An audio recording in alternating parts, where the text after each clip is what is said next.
اقرا جامعہ انوار القرآن کے طلباء کرام، شعبہ درس نظامی کے طلباء کرام کا ایک گروپ انشاءاللہ ابھی آپ کے سامنے آئے گا اور جامعہ انوار القرآن اور دینی مدارس کا تعارفی خاکہ پیش کرے گا۔ تو انشاءاللہ تفصیلی جامعہ کا تعارف نامہ پیش کرنے کے لیے طلباء کرام کے گروپ کو میں دعوت دیتا ہوں کہ وہ آپ کے سامنے یہ تعارف پیش فرمائیں۔ ارے زاہد بھائی آپ، ارے ماشاءاللہ یار آپ اتنے بڑے ہو گئے۔ السلام علیکم۔ وعلیکم السلام، معاف کیجیے گا میں نے آپ کو پہچانا نہیں۔ یار زاہد بھائی آپ بھی عجیب آدمی ہیں یار، میں آپ کے بچپن کا دوست ہوں سعد، یاد ہے ہم اسکول میں ساتھ پڑھتے تھے۔ اچھا اب پہچانا، آج اسی خوشی میں گلے لگ جائے۔ اور سناؤ زاہد بھائی کیا حال ہے؟ میں ٹھیک ہوں، آپ سنائیں۔ الحمدللہ یار مالک کا کرم ہے۔ یہ تمہیں کیا ملاؤں والا حلیہ بنا رکھا ہے، شلوار قمیض یہ ٹوپی؟ الحمدللہ اسکولنگ کے بعد میں نے حفظ مکمل کیا اور اب میں عالم بن رہا ہوں۔ اور یار یہ حلیہ تو سنت حلیہ ہے یار، مسلمانوں کا یہی حلیہ ہونا چاہیے، مجھے اس حلیہ میں فخر ہے۔ یار مولوی بن کر کیا کرے گا؟ کیوں یار ملا بننے میں کیا خرابی ہے؟ مولوی بن کر کیا کھائے گا، کہاں سے کھائے گا، کچھ سوچا اس بارے میں؟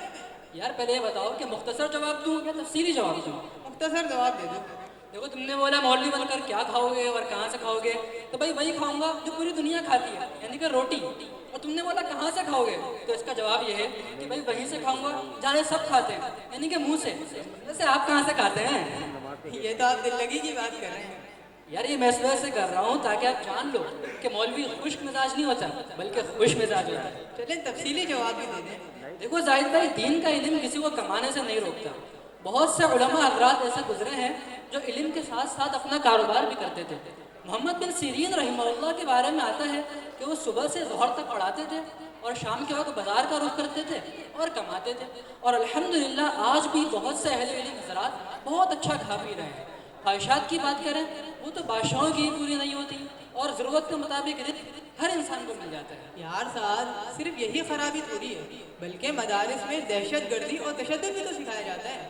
دیکھو زاہد بھائی مدارس امن کا درس دیتے ہیں، مدارس کے اندر اچھے اخلاق سکھائے جاتے ہیں، والدین کی قدر، اساتذہ کا ادب، بڑوں کا احترام اور چھوٹوں کا شفقت کی تربیت مدارس کے اندر تو دی جاتی ہے۔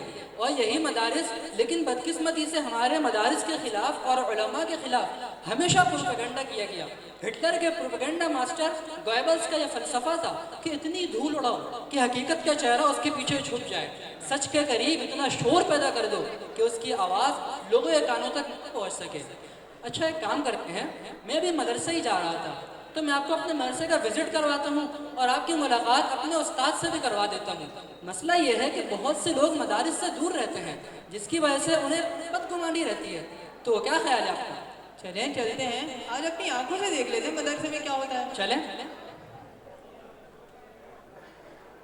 السلام علیکم استاد جی۔ وعلیکم السلام ورحمۃ اللہ۔ جی صاحب بیٹا آج آپ کلاس میں دیر سے کیوں آ رہے ہیں؟ استاد محترم میرے بچپن کے دوست زاہد ہیں، ہم دونوں اسکول میں ساتھ پڑھتے تھے اور آج 8 سال بعد میری ان سے سرِ راہ ملاقات ہو گئی۔ اسکولنگ کے بعد میں نے حفظ میں داخلہ لیا اور انہوں نے کالج میں داخلہ لیا، لہذا آج میری ان سے ملاقات ہوئی تو علیق سلیق کرتے ہوئے ذرا دیر ہو گئی۔ اچھا ٹھیک ہے۔ زاہد بیٹا تم کیسے ہو؟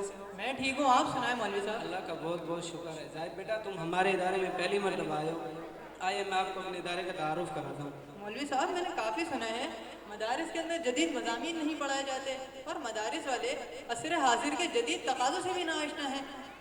نہیں ایسی کوئی بات نہیں ہے، مدارس میں عصر حاضر کے تقاضوں کے مطابق تمام جدید مضامین پڑھائے جاتے ہیں۔ جیسے یہ حفاظ ایجوکیشن سسٹم، یہ حفاظ عربک کے نام سے 5 سالہ کورس ہے جس میں چھوٹے بچوں کو سال اول میں مکمل عربی لینگویج پڑھائی جاتی ہے، دوسرے سال میں مکمل انگلش لینگویج، تیسرے سال میں 9 کلاس، چوتھے سال میں وہ میٹرک، اور پھر 5ویں سال سے وہ عالم کورس میں شامل ہو جاتا ہے۔ اسی طرح یہاں عربی، انگلش، اردو، ریاضی، سائنس، معاشرتی علوم، مطالعہ پاکستان جتنے مضامین ہیں تقریباً سب پڑھائے جاتے ہیں۔ اور مدارس میں عالم کورس میں داخلہ لینے کے لیے میٹرک پاس ہونے کو شرط بھی قرار دیا گیا، اور عالم کورس کا پہلا درجہ درجہ اولیٰ کہلاتا ہے۔ اس درجے میں عربی گرامر اور اسلامیات کی بنیادی کتابیں پڑھائی جاتی ہیں، اور دوسرا درجہ درجہ ثانیہ کہلاتا ہے، یہ سرکاری سطح پر انٹر کے مساوی ہے۔